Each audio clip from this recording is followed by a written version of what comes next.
Hi, everybody. Hello to my I Don't Knowers, and welcome back to this short little podcast series called Navigating July. I'm so excited that all of my I Don't Knowers are back, and I'm glad you could be here with me today on this second episode of Navigating July. So, today's episode is going to be a little bit different. Well, it's definitely different than last episode. And the reason is because I wanted to make this episode a little bit more relatable, a little bit more girly pop. So hopefully all of the girls can relate to this, even the guys. Even guys can relate to this, you know. I hope everybody can relate to this, honestly. And today's episode is about something I feel like almost everyone in their late teens or 20s, even 30s and 40s, has experienced themselves, or you've watched one of your friends go through this, and that is called a situationship. So it's one of those words that didn't really exist maybe 10, 15, maybe 20 years ago. So yeah, but it's literally everywhere now. The word situationship is everywhere. And honestly, I think a lot of us have found ourselves in one without even realizing it. So today, I want to talk about situationships, what they are, why we stay in them, how they affect us emotionally, and how to know when it's time to walk away. Basically, this episode is girl talk. I'm also going to be sharing a personal experience.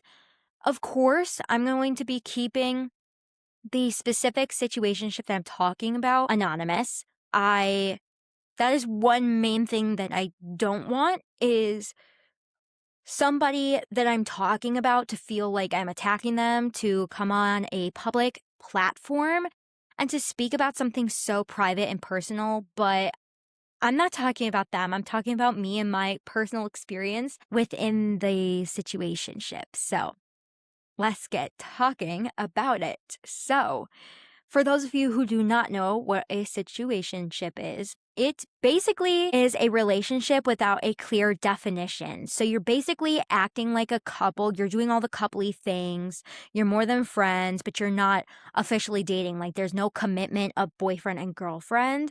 You text each other or call each other every day. You hang out with each other. Maybe they've met your friends, or maybe you guys have met each other's family. Like I said, you're acting like a couple, but when somebody asks, so are you guys together?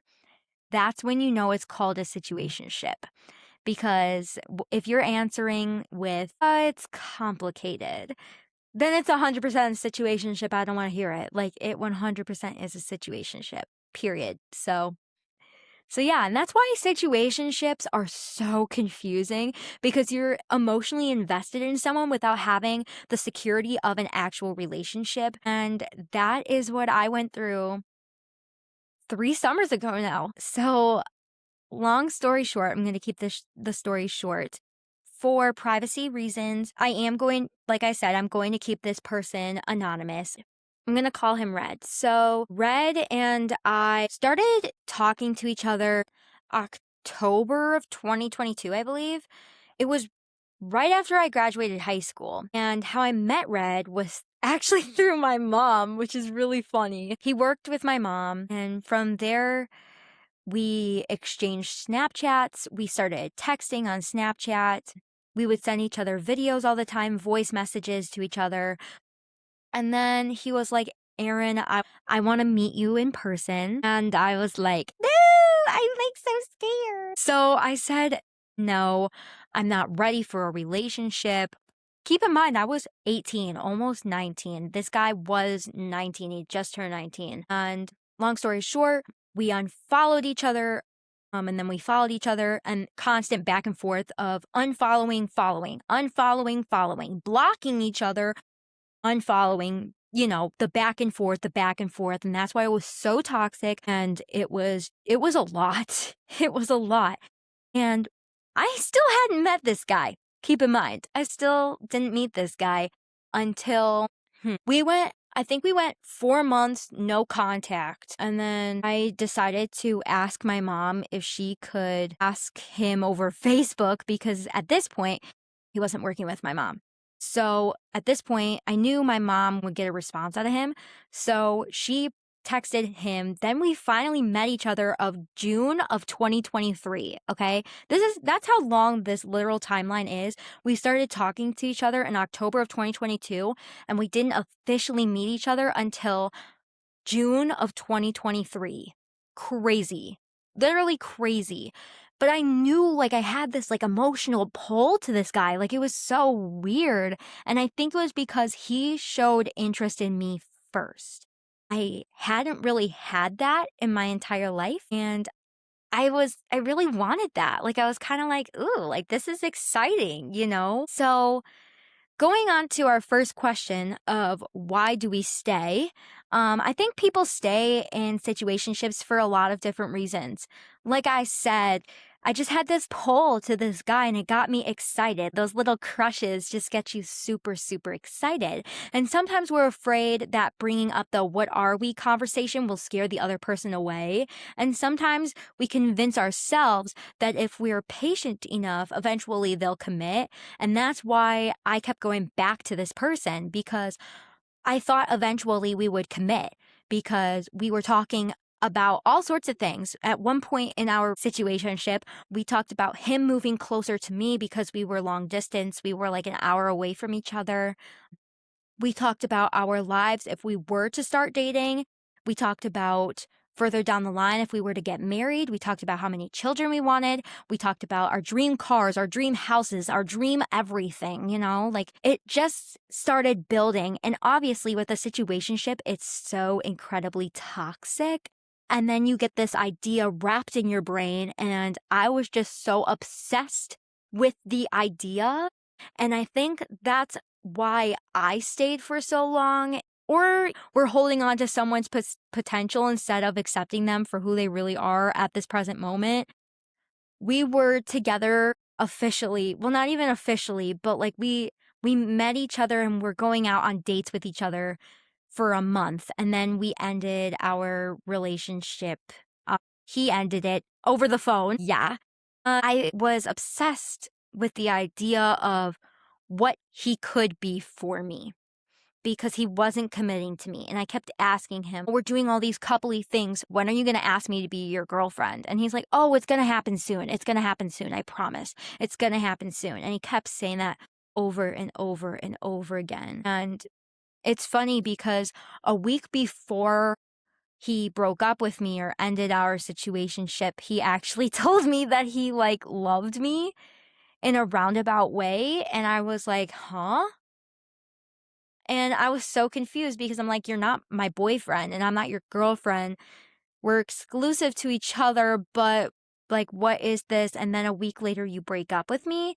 Like, it's just so confusing. I've learned that we can build relationships based on who we hope someone becomes. And for the longest time, even after he ended things with me, I was so obsessed with the idea of, oh my goodness, he's going to come back to me. He's going to come back to me because why wouldn't he? I'm so great. Like, of course. He literally told me I am his dream girl. So why wouldn't he come back to me? Which he did. Eventually, he did.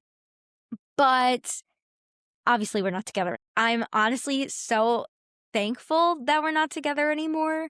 But it's a hard lesson to learn. Sometimes we accept the bare minimum because we're afraid of losing the little bit of attention that we're getting. But the emotional side of it is the hardest part about a situationship is all of that uncertainty because one day it feels amazing. And then within the next 3 days, things are weird. And you're like, what's happening? What's going on? And you start questioning yourself. You start questioning, did I do something wrong? Am I asking for too much? Do they actually like me? And it just becomes emotionally exhausting. And I also found myself losing myself within this relationship. And I knew that eventually it was going to end, whether that was me ending it or he was seeing it and he knew that it needed to be cut off. And he did. And honestly, to this day, I am so thankful for this person.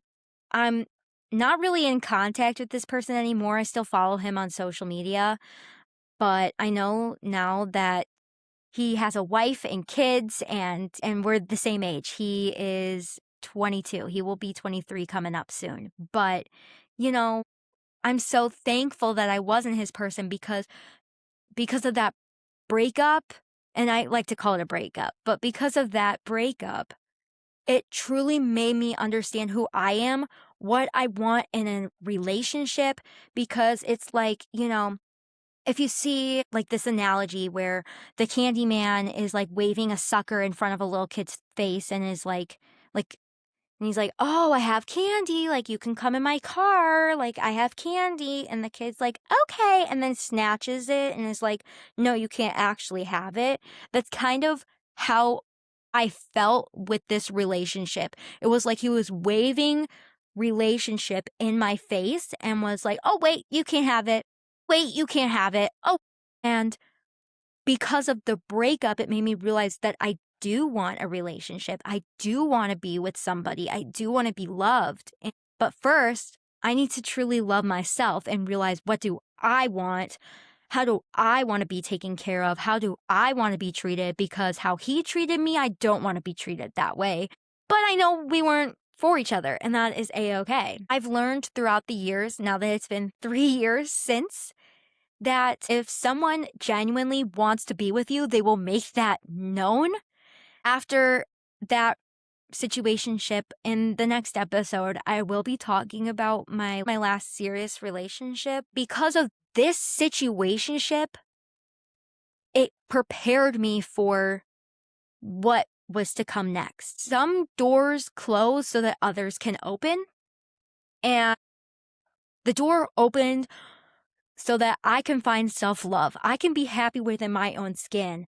I can prepare myself to be confident and know exactly what I want in my next relationship, and hopefully it would thrive. Unfortunately, that last relationship of mine didn't.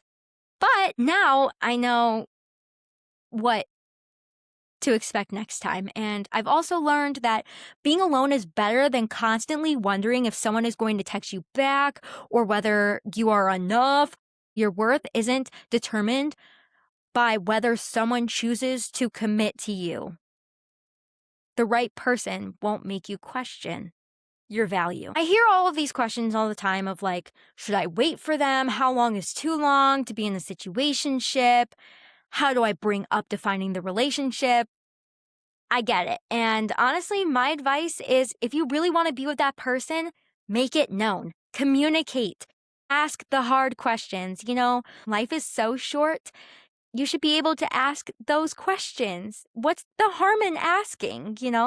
If someone can't give you an answer, then that's your answer too. And you deserve honesty. You deserve the best. And my I don't knowers, I want you all to feel true love, because that's what we all deserve. So if you're listening to this while you're in a situationship, I just want you to remember this, that you deserve consistency, you deserve communication, you deserve somebody who's excited to choose you, not just someone who keeps you wondering what you are and where you stand. Make sure you communicate that with the other person before you get attached and the obsession happens, and then you get wrapped up in the idea of somebody. And communication is so important in situationships. Walking away from uncertainty takes courage. And even if you can't do it, the other person will for you. And that's honestly what I've learned throughout my life. But I don't know, you need to be strong, independent, and you need to stand up for yourself, because at the end of the day, the only person that you have is yourself. And you need to make sure that you are okay. And you need to make sure that if you are in a situationship, is this person adding value to my life or not? Am I losing myself in this situationship? Am I getting wrapped up in the idea of this? Is this hurting me or not? And that's your answer too. So thank you so much for spending part of your day with me on IDK If I Told You, but I'm navigating July. I hope this episode was a little bit better and a little bit more lighthearted than the last one. And if you resonate with me in this episode, send it to a friend that, could use a little bit of advice. And, I want to be the big sister on the internet. So yeah, send it to a friend who's always saying it's complicated, Until next time, remember, we're all navigating life 1 month, one conversation at a time. Bye.